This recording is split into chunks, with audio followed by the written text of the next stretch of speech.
بسم اللہ الرحمن الرحیم۔ جیسے ہی وطن عزیز پاکستان صوبہ سندھ کے بعد صوبہ پنجاب اور سرائیکی وسیب میں خاص طور پہ گندم کی برداشت، کٹائی اور اگاہی شروع ہوئی ہے، جیسے ہی گندم مارکیٹ میں آئی ہے، گندم کے ریٹ اچانک گر کر نیچے آ چکے ہیں۔ اس کی بظاہر کوئی بڑی وجہ تو نہیں ہے ریٹ نیچے آنے کی۔ ہم سمجھتے ہیں کہ حکومت پنجاب کی جو کسان کوش پالیسیاں ہیں، گندم کی خریداری کے حوالے سے ان کے پروگرام میں، ان کی پالیسی میں جو نقائص ہیں ان کا نتیجہ ہے۔ ویسے بھی میاں برادران کی حکومتوں کا یہ ریکارڈ ہے کہ جب کبھی یہ صاحبان اقتدار پر آئے ہیں، کسانوں کو رگڑا لگا ہے، کسان کچلے گئے ہیں، کسانوں کو ان کی فصلات کے مناسب ریٹس نہیں ملے۔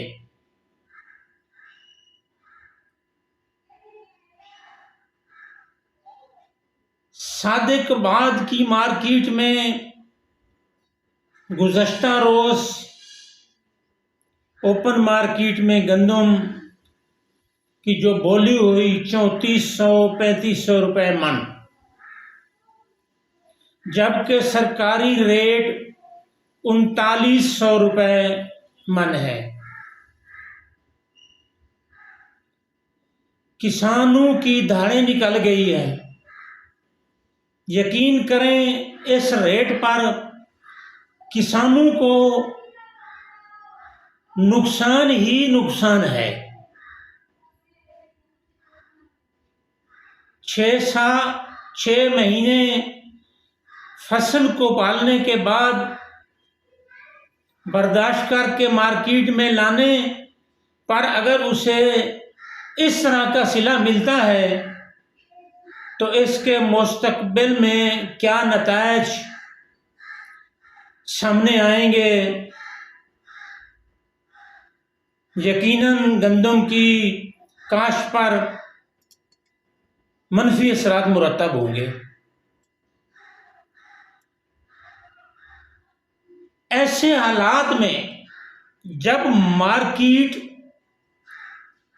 کسی بھی وجہ سے ڈاؤن ہو جائے، سرکاری جو سپورٹس منیمم قیمت رکھی گئی ہے امدادی، اس کا مطلب تو یہی ہے کہ اس سے ریٹس کو کم نہیں ہونے دے گی، حکومت تحفظ دے گی کسانوں کو۔ اگر مارکیٹ نیچے جائے گی تو حکومت اور حکومتی ادارے میدان میں آئیں گے، اقدامات کریں گے سرکاری ریٹ دلانے کے لیے، کسانوں کو خود پرچیز کرے گی حکومت فوری طور پر، تاکہ مارکیٹ جو ہے وہ استحکام کی طرف آ سکے۔ حکومت پنجاب ابھی تک خاموش ہے، کوئی خریداری کا عمل شروع نہیں ہوا۔ یہی وجہ ہے کہ مارکیٹ میں سرمایہ داروں نے ایکا کر کے، جن میں فلور ملز مالکان اور کروڑوں اربوں روپے کی گندم سٹاک کرنے والے سٹاکیے شامل ہیں، یہ ان کی کارستانی ہے اور کچھ نہیں ہے۔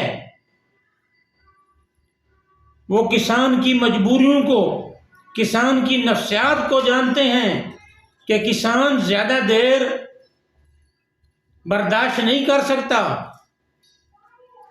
کسان کے وسائل نہیں ہیں کہ وہ گندم بیچے بغیر اگلی فصل کاشت کرے، کسان کے پاس گندم کو رکھنے کے لیے سٹوریجز کا اپنا ذاتی نظام نہیں ہے کہ وہ کچھ عرصے کے لیے اس کی فروخت کو روک لے، رکھ لے تاکہ حالات بہتر ہونے پر اسے بیچے۔ لہذا اس چیز کا فائدہ وہ اٹھا رہے ہیں، اٹھانا چاہ رہے ہیں، کسانوں کو لوٹنا چاہ رہے ہیں بری طرح۔ حکومت کو فوری طور پر میدان عمل میں آنا چاہیے، مارکیٹ میں آنا چاہیے۔ کسانوں کو سرکاری ریٹ 3900 روپے کا تحفظ فراہم کیا جانا چاہیے۔ میں یقین کے ساتھ، دعوے کے ساتھ کہہ رہا ہوں، میرے کسان بھائیوں، آپ گھبرائیں نہیں، آپ حالات کا مقابلہ کریں اور برداشت کرنا سیکھیں۔ آپ اپنی جتنی مجبوریاں بتائیں گے حکمرانوں کو، انتظامیہ کو، یقین کریں آپ کو لوٹنے والے اتنا بڑھ چڑھ کر، اتنا تیزی کے ساتھ مزید لوٹیں گے۔ یہاں مجبوروں پر ترس نہیں کھایا جاتا، انہیں نوچا جاتا ہے، ان کا خون چوسا جاتا ہے۔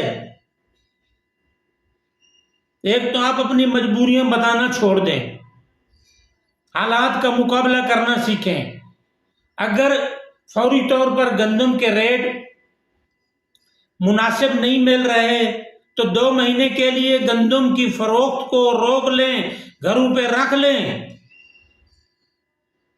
مجھے تو اس انتظامیہ پر بھی حیرت ہو رہی ہے جو گزشتہ سال، اس سے پچھلے سال ایک کالا قانون لے کر کے 25 من سے زیادہ کوئی کسان، کوئی ذمہ دار گھر پر گندم نہیں رکھ سکتا، جو رکھے گا اس گندم کو اٹھا لیا جائے گا، سرکاری ریٹوں پر سرکاری گوداموں میں لے جائے گا اس گندم کو۔ وہ کہاں ہے؟ 25 من سے اضافی گندم جو کسان بیچنا چاہتے ہیں، اب وہ خریدیں آئیں، لے جائیں سرکاری گوداموں میں۔ کیوں گودام بند پڑے ہیں؟ کیوں یہ شوشے اڑائے گئے ہیں پہلے کہ حکومت جو ہے ریٹ کم کر رہی ہے؟ پھر دوسرا شوشہ یہ اڑایا کہ حکومت مرحلہ وار سرکاری خریداری کم کر رہی ہے۔ یہ انہی شوشوں کا کمال ہے، مارکیٹ جو گری ہے۔ میں ایک بار پھر اپنے کسان بھائیوں سے کہنا چاہوں گا کہ ہم لوگ اپنے حق کے لیے آواز ضرور اٹھائیں گے، سرکاری ریٹ پر عمل درآمد کے لیے حکمرانوں کو، انتظامیہ کو مجبور کریں گے۔ اس کے ساتھ ساتھ ہم کسانوں کو خود کچھ کرنا ہوگا، آگے بڑھنا ہوگا، کچھ کر کے دکھانا ہوگا۔ اس کا میرے نزدیک تو بہترین حل یہی ہے کہ گھبرائیں نہیں، حوصلہ رکھیں، گندم کی فوری فروخت کو روک لیں، گندم گھر پر رکھ لیں۔ آپ کی گندم سرکاری ریٹ سے بھی اوپر بکے گی، 3 مہینے بعد اوپر بکے گی، نوٹ کر کے رکھ لو۔ جب کسانوں کے ہاتھ سے، کسانوں کے گھروں سے یہ گندم سرمایہ داروں کے گوداموں میں پہنچ جائے گی، اس وقت اس کا ریٹ 4000 سے اوپر ہوگا، 4200، 4300، 4400، 4600 ہوگا۔ پھر عوام کو ریلیف دینے کے لیے نہ انتظامیہ ہوگی، نہ حکمران ہوں گے لوٹنے والوں کو پکڑنے کے لیے۔ ایک دفعہ یہ عوام کو لوٹتے ہیں اور پھر باری آنے پر یہ ایسے ہی گندم کو ایکا کر کے اس کے ریٹ ڈاؤن کر کے کسانوں کو لوٹتے ہیں۔ یہ سلسلہ گزشتہ کئی دہائیوں سے چلتا آ رہا ہے، اب اس سے بند ہونا چاہیے۔ زراعت پاکستان کی معیشت کی بنیاد ہے۔ آپ لوگ اسے ریڑھ کی ہڈی تو کہتے ہیں، ریڑھ کی ہڈی کے ساتھ اور اس کے اہم ترین عامل کسان کے ساتھ آپ کر کیا سلوک رہے ہیں؟ انہیں ان کی فصلات کے مناسب معاوضے بھی نہیں دے رہے۔ یہ ناانصافی ہے، یہ ظلم ہے۔ محترمہ مریم نواز صاحبہ وزیر اعلیٰ پنجاب، آپ اپنے صوبے کے اندر کسانوں کے ساتھ ہونے والی اس زیادتی پر ایکشن لیں، اسے روکیں۔